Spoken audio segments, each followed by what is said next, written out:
বন্ধুরা, আজ আমরা ঘুরে দেখব গাজীপুর সাফারি পার্কের ভেতরের বিস্ময়কর প্রাণীজগৎ।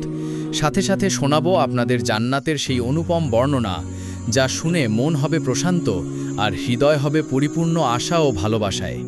চলুন তবে একসাথে যাই এই ভ্রমণে।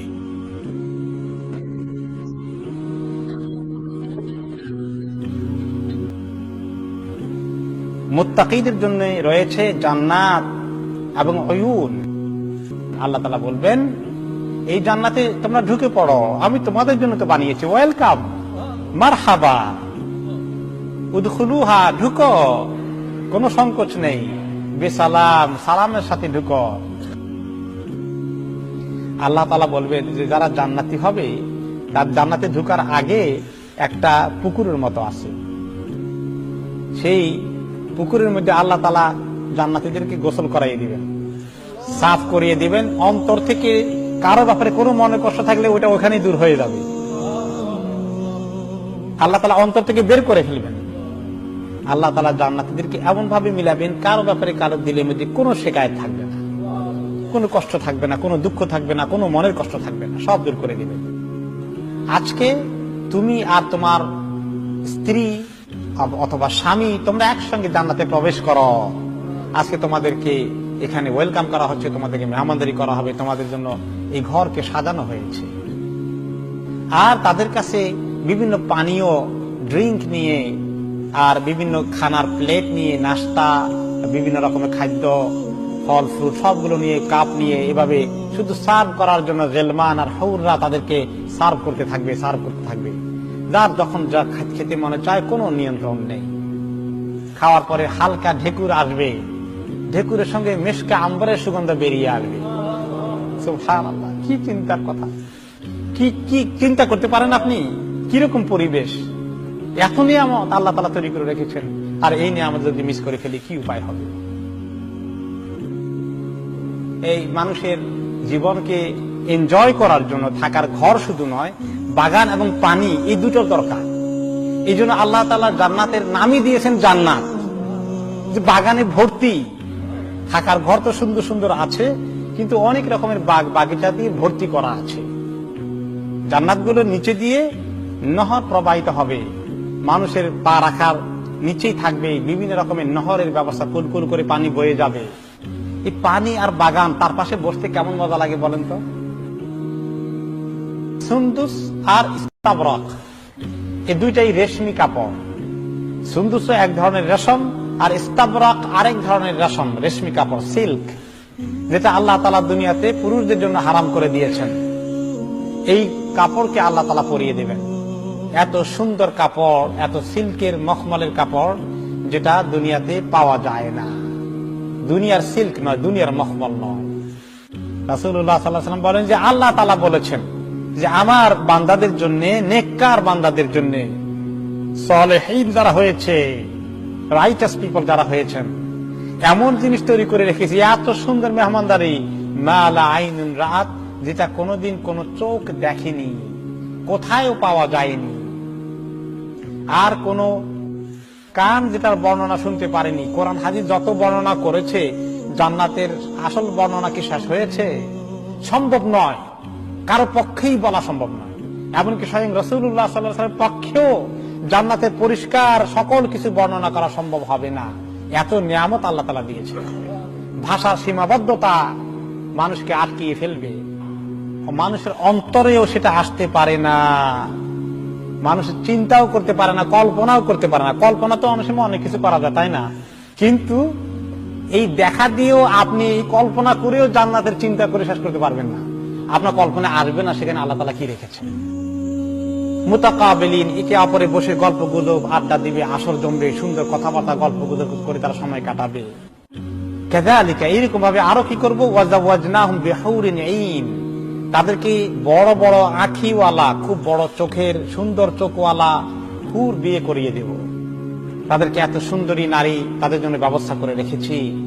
এবং মহিলাদের জন্য যে পুরুষদেরকে আল্লাহ তাআলা রেখেছেন, দুনিয়ার পুরুষ এখন দেখতে এত সুন্দর না আর কি, কিন্তু কিয়ামতের দিন এত সুন্দর লাগবে, হুরের থেকেও বেশি সুন্দর লাগবে পুরুষকে।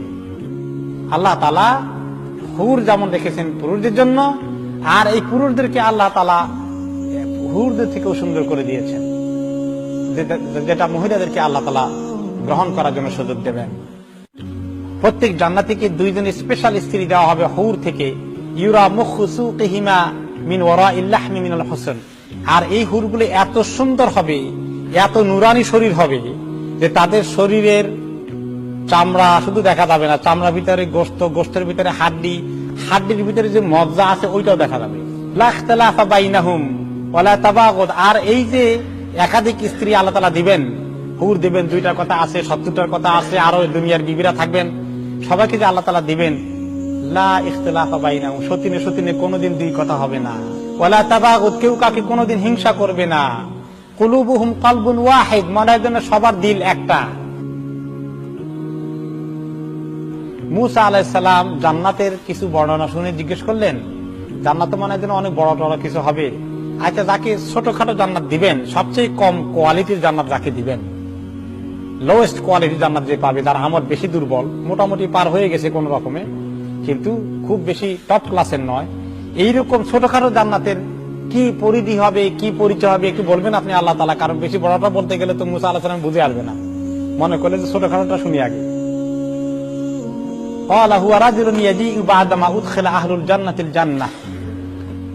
তিনি বলেন তার এক্সাম্পল পেতে হলে শুনো, সবচেয়ে শেষে যে যাকে জান্নাতে যাওয়ার জন্য আনবো, তা অনেকদিন জাহান্নামে জ্বলছে, জ্বলে টলে তার অবস্থা কাহিল টাহিল, শ্বাস পর্যন্ত আল্লাহ তাআলা তাকে জ্বলানোর পরে কিছু নেক আমল আছে, এখন আল্লাহ তাআলা জান্নাতের ফয়সালা করে দিবেন, তাকে আল্লাহ তাআলা ধরে নিয়ে আসবেন, বলবেন যে উদখুলুল জান্নাহ, যাও এবার তুমি জান্নাতে যাও। ফায়াকুলু আই রব কাইফা ওয়া কাদ নাযালা আন-নাসু মানাজিলাহুম ওয়া আখাযু আখাযাতিহিম। বলে যে আল্লাহ আর কোন জায়গা আছে? সবাই তো সব জায়গা দখল করে ফেলছে, যা যা নেওয়ার ভাগযোগ করে নিয়ে ফেলছে, আমার জন্য আর কিছু বাকি আছে? এত লেটে আমি আসছি, দ্যাট লেট কামার, তার জন্য কি আছে আর? ফায়ুকালু লাহু আতারদা আন ইয়াকুনা লাকা মিসলু মুলকি মালিকি মিন মুলুকিদ দুনিয়া। আল্লাহ তাআলা বলবেন আচ্ছা ঠিক আছে, তুমি মনে করে কিছু নাই, আচ্ছা দুনিয়ার মধ্যে তুমি তো বহু রাজা বাদশাহ দেখেছ, একজন রাজা বাদশাহ যত রাজ্য আছে, এরকম একটা রাজ্য পরিমাণ জায়গা তোমাকে দিয়ে দিলে কি তুমি খুশি হবা? ফায়াকুলু রাদিতু রাব, বলবে যে আল্লাহ বলেন কি, এরকম এক রাজার রাজ্য পরিমাণ দিলে তো আমার জন্য বহু খুশির কথা, আমি তো খুশিতে বাগবাগ হয়ে যাব। ফায়াকুলু লাকা যালিকা ওয়া মিসলুহু ওয়া মিসলুহু ওয়া মিসলুহু ওয়া মিসলুহু। আল্লাহ তাআলা বলবেন যে এইরকম এক রাজার রাজ্য পরিমাণ তো দেবই, এর আরেক গুণ দেব, আরেক গুণ দেব, আরেক গুণ দেব, আরেক গুণ দেব। ফায়াকুলু ফিল খামিসাতি রাদিতু রাব, আল্লাহ বলতে থাকবেন, চারবার বললেন, পঞ্চমবারে ছেলেটা বলে যে আল্লাহ যথেষ্ট হয়ে গেছে, আমি খুশি হয়ে গেছি, আল্লাহ এনাফ দিছেন। ফায়াকুলু, আল্লাহ তো এখন দেওয়া শেষ হয় নাই, লাকা ওয়া আশারাতুন আমসালিহি। আল্লাহ তাআলা বলেন যে এই যা দিলাম এর আরো 10 গুণ তোমাকে আমি দেব, কি মনে করছো তুমি? ওয়ালাকা মাশতাহাত নাফসুকা ওয়া লাযযাত আইনুকা। তারপরে বলবে যে শুধু তাই নয়, এরপরে তোমার অন্তর যা চায়, তোমার মনে যা আসে সব পাবা, তোমার অন্তর, তোমার চোখ যেটা দেখলে শান্তি পেতে চায় সেটার ব্যবস্থা আমি করে দেব। ফায়াকুলু রাদিতু রাব, আল্লাহ তাআলা কাছে তখন সে বলছে আল্লাহ আমি রাজি না হয়, খুশি না হয় কি করব, তুমি আমাকে এমন দেওয়া দিলা, আমি তো মনে করছি আমি পাবোই না, হয়তো সামান্য কিছু ছেড়া উচ্ছিষ্ট থাকতে পারে, আমি তো মহা খুশি হয়ে গেছি। ক্বালা রাব্বি ফাআলাহু মানজিলাতান। এখন মুসা আলাইহিস সালাম বলেন যে আল্লাহ ছোট আল্লাহকে যদি এরকম দেন, যদি বড় জান্নাতি, বড় নেককার, টপ ক্লাস ফার্স্ট ক্লাস জান্নাত যাকে দিবেন, তার জন্য যে কি রাখছেন তা আমি ওইটাকে আমি বুঝবো। তখন আল্লাহ তাআলা বলেন সেটা বেশি তোমাকে বললে তুমি বুঝবা না, শোনো, উলাইকাল্লাযীনা আরাদতু গারাসতু কারামাতাহুম বিয়াদি ওয়া খাতামতু আলাইহা। সুবহানাল্লাহ। তাদের জন্য যে জান্নাত, সেই জান্নাতের গাছপালা আমি নিজের হাতে লাগিয়েছি, সমস্ত বাগিচাকে আমি নিজের হাতে সাজিয়েছি, আমার হাতে, তাদের সম্মানে আমি নিজের হাতে তাদের জান্নাতকে গড়ে তুলেছি, আমার নিজের হাতে, তাদেরকে সম্মান করার জন্য। ওয়া খাতামতু আলাইহা, এবং আমার হাতে এটাকে সিল করে দিয়েছি, কোন ফেরেশতা যেন এটা টাচ না করতে পারে, এত স্পেশাল জিনিস তাদের জন্য রিজার্ভ করে রেখেছি। ফালাম তারা আইনুন, কোন চোখেরা দেখেনি, ওয়ালাম তাসমা উযুনুন, কোন কান এটার বর্ণনা শুনেনি, ওয়ালাম ইয়াখতুর আলা কালবি বাশার, কোন অন্তরে এটা ধারণাও কোনদিন আসেনি, কল্পনাও করতে পারেনি। যে জান্নাতের খবর দিতে গিয়ে রাসূলুল্লাহ সাল্লাল্লাহু আলাইহি ওয়াসাল্লাম নিজে খুশিতে হেসে ফেললেন। ইবনে মাসউদ রাদিয়াল্লাহু আনহুমা বলেন, রাসূলুল্লাহ সাল্লাল্লাহু আলাইহি ওয়াসাল্লাম বলেন, আল্লাহ আমাকে খবর দিয়েছেন একটা খবর, আমি জানতে পেরেছি যে লোক সবার শেষে জান্নাত থেকে বের হবে, সবার শেষে জাহান্নাম থেকে মুক্তি পাবে এবং সবার শেষে আল্লাহ তাকে জান্নাত দেওয়ার ফয়সালা করে দিবেন। তারপরে আর কেউ জান্নাতে চান্স পাবে না, বাকি সবগুলো কাফের থাকবে, ফিনারে জাহান্নাম খালিদিনা ফিহা। এই লাস্ট ওয়ান, মুমিনদের মধ্যে বিশাল গুনাহগার, জ্বলতে জ্বলতে পুড়তে পুড়তে জাহান্নামে তার লক্ষ কোটি মিলিয়ন বছর পোড়ার পরে আল্লাহ তাআলা তাকে যখন ফাইনাল লোকটাকে জাহান্নাম থেকে বের করে জান্নাতের ফয়সালা করবেন, সেই লোকটার বর্ণনা আল্লাহ তাআলা নবী করিম সাল্লাল্লাহু আলাইহি ওয়াসাল্লামকে দিয়েছেন, তিনি আমাদেরকে বলছেন। আল্লাহ তাআলা তাকে জাহান্নাম থেকে বের করে বলবেন, এবার ইযহাব ফাদখুলুল জান্নাহ, যাও এবার তুমি জান্নাতে ঢুকে পড়ো, গো এন্টার।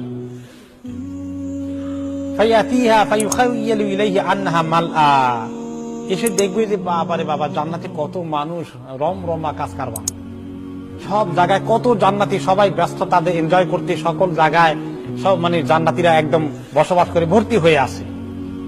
এখন সে এত মানুষ দেখে সে বেদিশা হয়ে যাবে, তার সিট কোন জায়গায় খুঁজে পাবে না সহজে। সে আল্লাহর কাছে ফেরত আসবে, এসে বলবে, ইয়া রাব ওয়াজাদতুহা মালআ, আল্লাহ এত মানুষ জান্নাতে, কোন জায়গায় তো খুঁজে পেলাম না, আমি কোথায় আমার সিট, তার নাম গন্ধ খুঁজে পাই না। ফায়াকুলুল্লাহু আযজা ওয়া জাল্লা লাহু ইযহাব ফাদখুলিল জান্নাহ, তো সে আবার এসে ঢুকবে, ঘোরাঘুরি করে, দেখে তার সিট আর দেখা যায় না সহজে, খালি মানুষ আর মানুষ আর নিয়ামত, সবাই এগুলো নিয়ে ব্যস্ত আছে। ফেরত আসবে আবার, ইয়াকুলু ইন্না আনহা মালআ, বলবে যে আল্লাহ একেবারে ভর্তি, এত মানুষ, এত জান্নাত, এত নিয়ামত, কোন জায়গায় আমারটা রাখছেন, আমি তো সিট খুঁজে পাই না। তারপরে আল্লাহ তাআলা আবার যাইতে বলবেন, আবার ফেরত আসবে, তখন আল্লাহ তাআলা তাকে বলবেন যে আবার এবার যাও দেখি। এবার গিয়ে দেখবে যে আল্লাহ তাআলা বলে দিচ্ছেন, ফাইন্না লাকা মিসলাদ দুনিয়া ওয়া আশারাতা আমসালিহা, তোমার জন্য এবার গিয়ে দেখো এমন জান্নাত তৈরি করে ফেলেছি যে গোটা দুনিয়ার সমান তার আয়তন হবে। শুধু তাই নয়, এই দুনিয়ার 10 গুণ পরিমাণ আয়তন করে দেবো সেটাকে। ওয়া ইন্না লাকা মিসলা আশরাতি আমসালিদ দুনিয়া, 10 গুণ দুনিয়ার সাইজ তোমার জান্নাতের পরিমাণ হয়ে যাবে। তখন এই কথা শুনে সে বলবে যে এক দুনিয়া দিয়ে কি করব সেটা খুঁজে পায় না, তার মধ্যে 10 দুনিয়ার সাইজ, সে তার মাথা খারাপ হয়ে যাবে এই কথা শুনে। সে বলবে, এমন এক কথা বলে বলবে যে কথাটা ভেরি ইনঅ্যাপ্রোপ্রিয়েট, বেমানান এক মন্তব্য করে বলবে সে। তখন ফায়াকুলু আতাসখারু বি আও তাদহাকু বি ওয়া আনতাল মালিক, আল্লাহ আমারে আপনি জাহান্নাম থেকে বাইর করলেন, বাইর করে এখন আপনি আমারে মশকরি করেন বুঝি, আপনি বুঝি আমার এখন হাসবেন, এগুলো করবেন। কথাটা মোটেই অ্যাপ্রোপ্রিয়েট নয়, কিন্তু তার মাথায় তো আর বেশি কাজ করতেছে না, কি কয় এই জান্নাত আমি করবোটা কি। তা আল্লাহ তাআলা বুঝবেন, বেচারাকে দায়ী করবেন না, এরকম বেয়াদবের মতো মন্তব্য করলি কেন, এই কথা আল্লাহ বলবেন না, কারণ আল্লাহ বুঝতেছেন যে তার মাথায় তো এসে বেশি ধরতেছে না, আল্লাহ যে তাকে কি দিবেন এটা তার বুঝতে আসতেছে না। তখন আল্লাহ তাআলা তাকে ইগনোর করে বলবেন, ফালাকাদ রাআইতু রাসূলুল্লাহ সাল্লাল্লাহু আলাইহি ওয়াসাল্লাম দাহিকা হাত্তা বাদাত নাওয়াজিদহু, সুবহানাল্লাহ। এই কথা, এই হাদিসটি যখন বর্ণনা করলেন, আমি যখন বর্ণনা করলাম, আমি তো একটু হাসলাম, আর আপনারা হাসলেন না। আমার নবীজি সাল্লাল্লাহু আলাইহি ওয়াসাল্লাম যখন বর্ণনা করছেন, তিনিও হাসছেন। এমন একটা কথা হাসি না আসে পারে না, যে বান্দা তার বুঝে আসে না আল্লাহ তার জন্য কি নিয়ামত তৈরি করেছেন। যে সাহাবী আবু হুরায়রা রাদিয়াল্লাহু তাআলা, আব্দুল্লাহ ইবনে মাসউদ রাদিয়াল্লাহু তাআলা হাদিসে বর্ণনা করেছেন, তিনি বলেন, আমি নজর করেছি এই যে বান্দার মন্তব্যটি যখন আল্লাহ সম্পর্কে করলো, যে আল্লাহ আপনি আমার সঙ্গে মশকারি করেন, তখন নবী করিম সাল্লাল্লাহু আলাইহি ওয়াসাল্লাম এই কথাটুকু বলার সময় তিনি হেসে দিলেন, পুরো গালে হেসে দিলেন, যে ওনার ভিতরের দাঁতও আমি দেখতে পেলাম। সুবহানাল্লাহ। এই নিয়ামত আল্লাহ তাআলা রেখেছেন, আর এই নিয়ামতের জন্য আল্লাহ তাআলা আমাদেরকে ডাকছেন, কিন্তু আমরা নিয়ামত থেকে ঘুমিয়ে আছি, গাফিল হয়ে আছি। মুমিনকে আল্লাহ তাআলা এমন একটা প্রাসাদ দিবেন, এমন একটা প্যালেস দিবেন, প্যালেসটা হবে একটা টেন্টের মতো।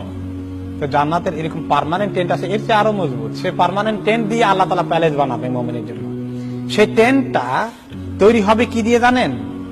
সেটা হবে লুলু, মানে মতি, মণি মুক্তা, এবং একটা মণি দিয়ে বানানো হবে, গম্বুজের মতো এরকম খাইমার মতো মনে হবে, বিরাট প্যালেস। সেটা উঁচু হবে, সেটা 60 মাইল উঁচু উপরের দিকে, 60 Miles up to the sky. এত উঁচু, এত বিশাল তার সাইজ হবে। আর মোমেনের যত স্ত্রী হুরপরি থাকবে সবগুলো ওই ওই প্যালেসের ভিতরে থাকবে। কেমন প্যালেসের সবার থাকার জায়গা থাকবে, সবার কামরা থাকবে, কোঠা থাকবে, ওইটার ভিতরে আবার সবার ঘর আলাদা করে থাকবে। এমন ভাবে আল্লাহ তাআলা সেখানে পর্দার ব্যবস্থা করবেন, মুমিন যখন একজন স্ত্রীর সঙ্গে মিলামেশা করবে বাকিরা দেখবে না কেউ। এটা অথচ এমটি ওপেন স্পেস, কিন্তু এর মধ্যে কি ধরনের আল্লাহ তাআলা পর্দার ব্যবস্থা করে দিবেন, পর্দা দেখা যাবে না, কিন্তু একজনের সঙ্গে যখন মিলতে যাবে তখন বাকিরা আর এটা দেখবে না। এ শরমের বিষয়। তো জান্নাতের লোকেরা একে অপরকে দেখতে পাবে, দূরে থেকেও দেখতে পাবে। যারা টপ ক্লাসের জান্নাতে থাকবে তাদের জান্নাত কিন্তু অনেক উপরে থাকবে, মিডল ক্লাসের জান্নাতের জান্নাত থাকবে মিডল লেভেলে। যারা একটু লো কোয়ালিটি জান্নাতে থাকবেন তাদেরটা একটু লো লেভেলে থাকবে, লোয়ার লেভেলে থাকবে। এখন অনেক সময় যারা বেশি টপ ক্লাসের জান্নাতে থাকবে এটা বেশি উঁচু থাকবে, ওই দিকে তখন অন্য জান্নাতীরা দেখবে যে আমাদের উপরে যে জান্নাতীরা আছে বেশ দূরত্ব থাকবে, কিন্তু টপ ক্লাসের জান্নাতীরা এত উপরে আছে তাদের ঘর বাড়ি তাদের প্যালেস মনে হয় যেন তারার মতো জলজল করতেছে। আর যখন উপরে টপ ক্লাসে যেটা আছে সেগুলো এত দূরে থাকবে, জান্নাতুল ফেরদাউসের যারা বাসিন্দা হবেন তাদের জন্য আল্লাহ এত সুন্দর সুন্দর করে তৈরি করে রেখেছেন, বেশ দূরে মনে হবে। আর এগুলো মনে হবে নিচের জান্নাতের এবং মিডল ক্লাসের জান্নাতের কাছে যে এরা যে সাংঘাতিক টপ লেভেলে আছে, এই বেচারারা যে কি জিনিস এটা তো মানে চিন্তাই করা যায় না। তাদের অন্য জান্নাতীরা অদ্ভুত হয়ে যাবে তাদের পজিশন দেখে।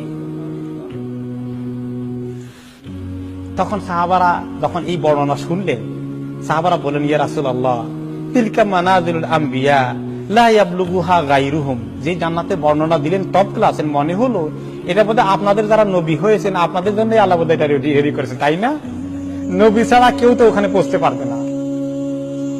তখন নবী করিম সাল্লাল্লাহু আলাইহি ওয়াসাল্লাম বলেন, বালা ওয়াল্লাযী নাফসি বিয়াদিহি রিজালুন আমানু বিল্লাহি ওয়া সাদ্দাকুল মুরসালিন। আল্লাহর কসম করে বলি, যার হাতে আমার জান আছে, শুধু নবীরা নয়, এমন অনেক মুমিন মুসলমান এই জান্নাতে যাবে যারা নিজেরা নবী ছিলেন না, আল্লাহর প্রতি ঈমান এনেছিলেন এবং নবীদেরকে বিশ্বাস করে নবীদের কথা অনুযায়ী আমল করেছিলেন। তাহলে সাধারণ মুসলমানদের মধ্যেও ওই টপ লেভেলের জান্নাতে যেতে পারে। জান্নাতের মধ্যে একটা বাজার আছে, একটা হাট আছে, তো মোমেনরা ওই বাজারে যাবে, প্রত্যেক জুমা এই বাজারটা বলবে। দুনিয়ার মধ্যে একটু বাজারে যাবে, হাটে তার অভ্যাস আছিল যে, ওই অভ্যাসটা জান্নাতেও থাকবে। হাটে গেলে বাজারে গেলে ভালোই লাগে একটু, তাই না? তো কারণ জান্নাতে গেলে এই বাজারে গেলে হাটে গেলে অনেক লোকের সঙ্গে দেখা হয়। আমি এখান থেকে গেলেও মাঝে মধ্যে হাটে বাজারে যাওয়ার চেষ্টা করি। একটা হলো যে এই দেশের কালচার দেখা, আর 2 নম্বর বড় আকর্ষণ থাকে অনেক লোকের সঙ্গে দেখা হবে, তাই না? এলাকার বাজারে গেলে, বিশেষ করে লোকাল হাটে বাজারে গেলে অনেক লোকের সঙ্গে দেখা হয়ে যায়। তো জান্নাতীরা আসলে তো কোনো কেনাকাটা নাই, কোনো শপিং নাই, ওখানে দেখা হওয়ার বাজারে যাবে, এটা মিটিং প্লেস হবে, for the sake of gathering. তো এইরকম বাজার থাকবে জান্নাতের মধ্যে জুমার দিনে, এখানে তারা আসবে, বেশ সময় কাটাবে, কিছু গল্প গুজব করবে। দেখা যায় এই হাদিসে বোঝা যায় এগুলো সবগুলো পুরুষরা আসবেন সেখানে দেখা সাক্ষাৎ করার জন্য। এরপরে ওখান থেকে ওনারা ওখানে যখন ঢুকবেন তখন উত্তর দিক থেকে একটা বাতাস, একদম সুন্দর একটা ব্রিজ ওনাদের গায়ের উপরে দিয়ে যাবে, খুব ঠান্ডা মৃদু একটা মোলায়েম বাতাস তাদের গায়ের উপরে দিয়ে একদম আস্তে করে ছেয়ে যাবে। একটা বাতাসের একটা স্পর্শ লাগবে ওনাদের গায়ে।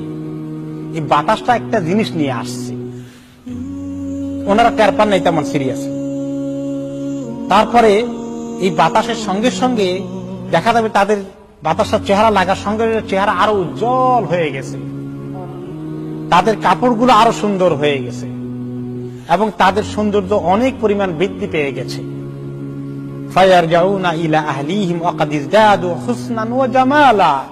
এই সুন্দর চেহারা কাপড় চোপড় নিয়ে যখন আরো নূরে নূরান্বিত হয়ে ঘরে যখন ফেরত যাবেন, যখন তাদের বাড়িতে যাবেন, তখন তাদের স্ত্রীরা বলবে, ওয়াল্লাহি লাকাদ ইজদাদতুম হুসনান ওয়া জামালান। কি ব্যাপার, দেখি আবার ফেরত আসছেন, দেখি অনেক নতুন রূপ নিয়ে ফেরত আসলেন, সৌন্দর্য দেখি আপনার অনেক বেড়ে গেছে আরো আগের তুলনায়। এইটা হবে যে জান্নাতীরা সৌন্দর্য বেশি নিয়ে ফেরত আসলেন। এখন জান্নাতীরা তাদের হুর আর স্ত্রীর দিকে তাকিয়ে বলবেন, আনতু ওয়াল্লাহি লাকাদ ইজদাদতুম বাদানা হুসনান ওয়া জামালান। তোমাদেরকে যে পরিমাণ সুন্দরী রেখে গেছি, এসে দেখি যে সব চেঞ্জ হয়ে গেছে, অনেক সৌন্দর্য তোমাদের বেড়ে গেলে ব্যাপার কি? আল্লাহ তাআলা সারপ্রাইজ দিলেন, স্ত্রীদেরকে সারপ্রাইজ দিলেন, বাজারে নিয়ে জান্নাতীদেরকে সৌন্দর্য বাড়িয়ে দিলেন, আর স্বামীদেরকে সারপ্রাইজ দিলেন, ঘরে স্ত্রীদেরকে ফাঁকে দিয়ে আল্লাহ তাআলা সৌন্দর্য বাড়িয়ে দিয়েছেন। কিরকম সারপ্রাইজ, কিরকম নিয়ামত আল্লাহ তাআলা দিচ্ছেন। জান্নাতীরা যখন জান্নাতে ঢুকবে, এই সমস্ত নিয়ামতকে তারা এনজয় করতে থাকবে, একটার পরে একটাকে ভোগ করবে। তখন আল্লাহ তাআলা এক পর্যায়ে একটি কথা তাদেরকে আহ্বান করবেন, জিজ্ঞেস করবেন, তুরিদুনা শাইআন আযীদুকুম, তোমাদের আর কিছু দরকার আছে বলো, আমি দেবো, আর কিছু বাড়িয়ে দেবো, আরো কিছু দরকার আছে? ফায়াকুলুনা আলাম তুবাইয়িদু জুহানা, আল্লাহ তাআলা তখন জান্নাতীরা বলবেন, আল্লাহ কি দেবেন আর, আমাদের চেহারাকে আপনি এত শুভ্র উজ্জ্বল নুরানি করে দিয়েছেন না? আলাম তুদখিলনাল জান্নাহ, আপনি জান্নাতে সকল নিয়ামত পাওয়ার জন্য আমাদেরকে ঢুকিয়ে দিয়েছেন না? ওয়া তুনাজ্জিনা মিনান নার, আপনি আমাদেরকে জাহান্নামের আগুন থেকে মেহেরবানি করে মাফ করে দিয়েছেন না? এত নিয়ামত দিয়েছেন, এত ধন্য করে দিলেন, আর আমাদের কি বাকি আছে পাওয়ার? কি চাইবো আপনার কাছে? আর তো কিছু চাওয়ার নাই আল্লাহ। এই কথা শোনার পরে আল্লাহ তাআলা ফায়াকশিফুল হিজাব, আস্তে করে আল্লাহ আপনার নিজের আপন পর্দাকে সরিয়ে দিবেন।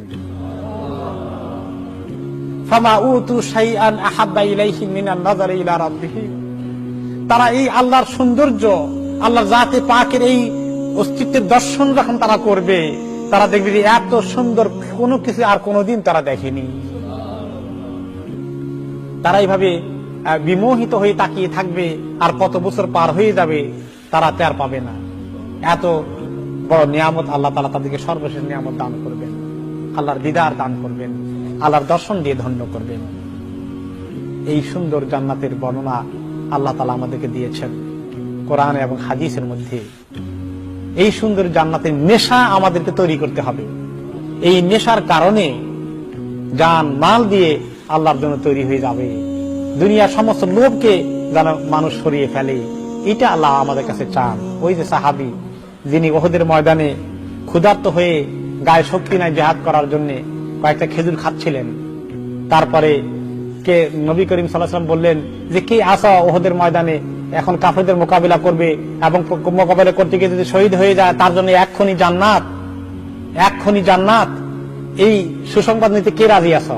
সাহাবী ক্ষুধা চোটে খেজুর গুলো খাচ্ছিলেন, তিনি মনে করলেন খেজুর খাওয়া শেষ করলে তো আমার জান্নাত পাইতে দেরি হয়ে যাবে। খেজুরকে ছেড়ে দিলেন এবং তিনি জোর দিলেন আর বললেন, আল্লাহ আমি জান্নাতের সুগন্ধ পাচ্ছি। নাকের মধ্যে সুগন্ধ চলে আসা, তিনি জোর দিলেন এবং দুশমনের মোকাবিলা করে অনেক দুশমনকে হালাক করলেন, এক পর্যায়ে শাহাদাত বরণ করলেন। এই জান্নাতকে এই পাওয়ার নেশা ওনাদেরকে পেয়ে গিয়েছিল। কিন্তু আমাদেরকে নেশা পাইছে আরেকটা, সেটা কি? দুনিয়ার নেশা। এই দুনিয়ার নেশা আমাদেরকে জান্নাতের সামনে পর্দা এনে দিল, আমাদের চোখে এখন জান্নাতের কোন দৃশ্য নাই। এই যে আল্লাহ বললেন এগুলো সরে যায়, আমাদের সামনে দুনিয়ার চাকচিক্য ভেসে উঠে, দুনিয়ার টাকা পয়সার মোহ, দুনিয়ার ব্যস্ততা আমাদেরকে পেয়ে বসে। এই আল্লাহ তাআলার কাছে এই জন্য দরখাস্ত দিতে হবে যে আল্লাহ দুনিয়ার মহব্বত একটু কমিয়ে দাও। ফালা তাগুররান্নাকুম হায়াতুদ দুনিয়া ওয়ালা ইয়াগুররান্নাকুম বিল্লাহিল গারুর। এই দুনিয়ার জীবনের মজা পাওয়ার নেশা আর শয়তান তোমাদেরকে যেন ধোঁকা না দেয়। খবরদার, মানুষের আসল ঠিকানা কোনটা?